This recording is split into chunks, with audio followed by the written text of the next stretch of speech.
at an admirable trade.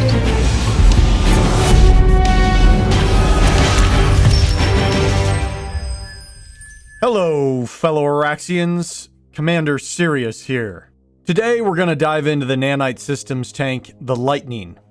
This agile, low-profile, one-man tank sometimes is overlooked because it lacks the alpha damage and 2-2 capabilities of the main battle tanks, and it doesn't have the uniqueness of their faction-specific main and secondary weapons.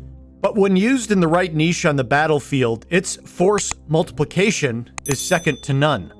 Where this tank excels is terrain with rolling hills or anything that has slight inclines and declines. The large profile of Sunderers and main battle tanks forces them to normally stay close to cover, be it rock outcrops or trees.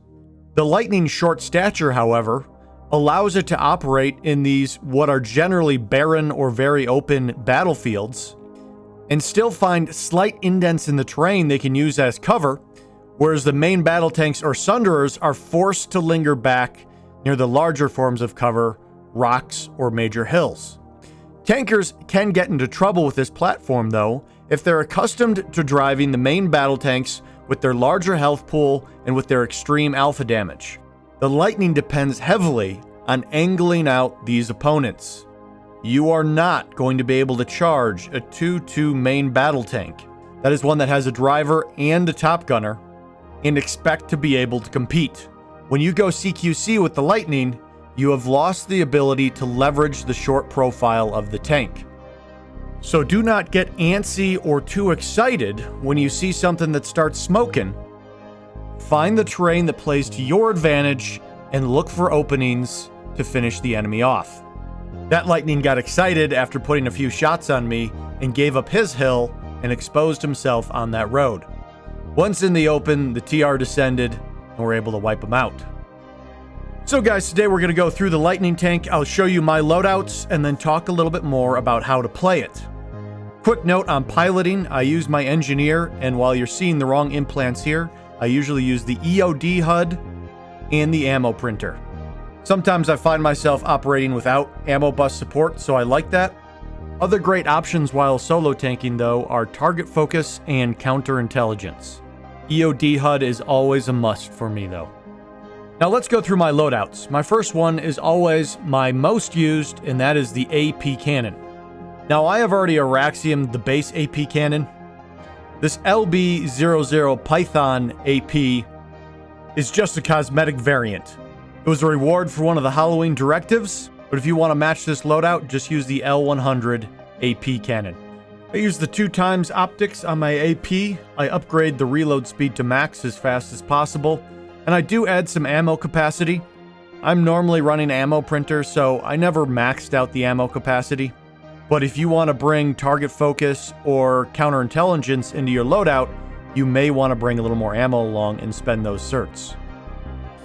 So, for decking out my tank in the utility slot, I use fire suppression. In the defense slot, I use vehicle stealth. And finally, in the performance slot, I use the rival combat chassis. So as you can tell, with a combination of rival and stealth, I am trying to keep myself off the minimap and be able to find small inclines, declines, hills, rock outcroppings, and use that to get in and out of cover rapidly. Now my second loadout is my HESH Loadout. I have to say I rarely use this one, but if there's an opportunity where there's a ball of infantry in a field and I need a quick pull at the closest base, this is what I pull out. Now you can see I haven't maxed out a few things here. That's just because I got it Araxiumed before I ever completed certing it fully. Once I Araxium something, I don't really use it that much, so I stop upgrading it. Long ago, I used threat detection optics with it till it was nerfed. Now I have a simple 1.5 times on it.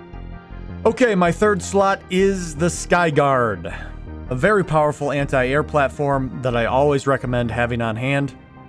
Sometimes I pull it out moving along with an armor column. Sometimes it's at a base where there's a lot of Banshees, Airhammers, PPAs, or Zephyrs landing on our infantry. For this one, I still use fire suppression, but I ditch stealth for nanite auto repair.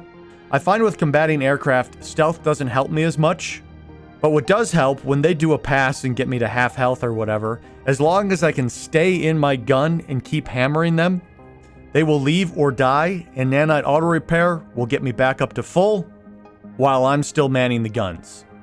And then my final loadout is the default cannon, the Viper. Do not underestimate this cannon. It feels a little difficult to use at first because people want to spam all 6 shots at medium to long range and miss most of them. Sure, in a close range battle, spam all 6 shots and you can outdamage an AP cannon. But if you can slow your shots down and tap fire at medium range, it is still a very effective cannon against armor, and it still has terrific splash damage. It really is a jack-of-all-trades weapon, meant for new players getting used to the platform. Don't overlook it, it was my first Araxium on this platform. So, there are my loadouts. Here what you can see is I Araxiumed everything but the Skyguard to complete the directive, and then did tank kills as well. If you're looking for that Araxium Lumifiber trim, that is the route I would suggest. And finally, here's a quick look at all the certs. You can see the ones that I maxed or bothered with, and the ones that I kind of ignored. Once EOD HUD was a thing, I didn't find Mindguard very useful.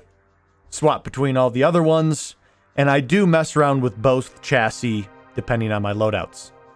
Okay, now let's dive into some lightning scenarios. Here I'm not really playing the lightning in its natural environment, but they're good engagements where I can point a few things out. Now, a CQC Viper should be able to beat an AP cannon. Unfortunately, he was just pressing and holding that trigger, spamming his shots, and most of them were missing. So if you're using that Viper against another lightning, feel free to get up close and personal. Just make sure all those shots hit your target. Now let's take a look at some CQC battles. And for this one, I'm using the heat cannon. I've Araxiumed this weapon and moved on, not because it's a bad weapon. It actually has higher overall damage potential than the AP cannon, as long as you can keep your sight on target. But this here is an example of why I really love the Rival Combat Chassis, where I'm working in really close quarters, not a lot of room to maneuver, get damage on the enemy, and try to dodge a few rockets.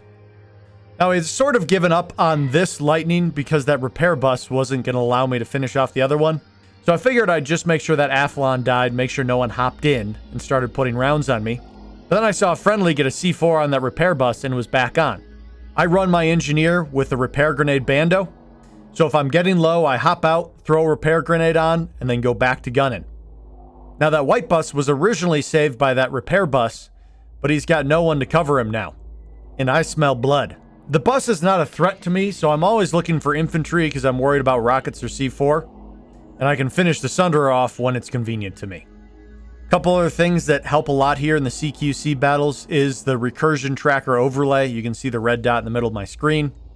Allows me to take shots while I have the awareness of being in the third-person view. Also, you're going to see it again here for the umpteenth time, but when those light assaults go airborne, take that opportunity while they have a linear trajectory to take them out. Okay, so that's kind of the base CQC battle. Let's look at a scenario where we're in the open field, duking it out with another armor column. If you do get out to repair, be ready to hop back in if there's air hammers or canisters or the equivalent around.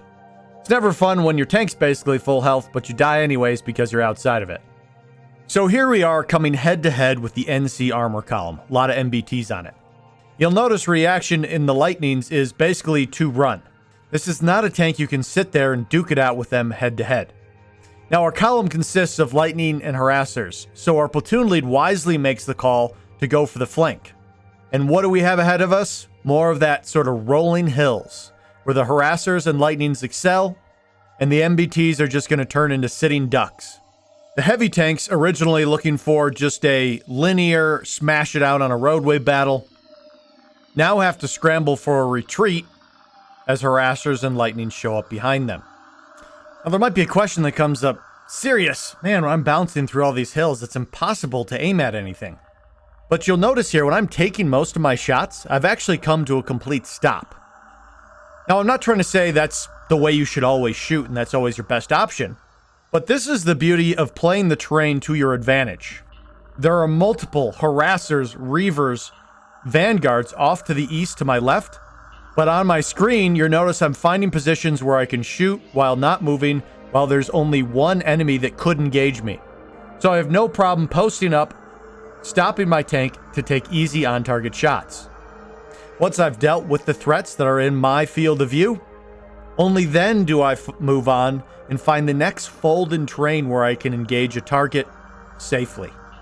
This push went from being a massive, sturdy armor ball pushing down the roads onto the bastion to a retreat in shambles, no support for Sunderers, and vanguards being completely ineffective against our vehicles cruising through the hills. So, fellow Araxians, that's the rundown on the Lightning tank. It's an interesting platform because it all rests on your shoulders. Harassers, Sunderers, main battle tanks. All of these vehicles depend on good coordination between the driver and the gunners, which is fun, interesting play. But the Lightning really tests your mettle. You don't have a top gunner that's going to come up with a clutch shot for you. You have to handle the driving efficiently and effectively while being on target with your shots. Ooh, and mind the rear. If you expose your back to anyone, Lightning tanks go down super fast. There's one more Araxium in the books. Goodbye, little Lightning. You served me well. But I will avenge your demise.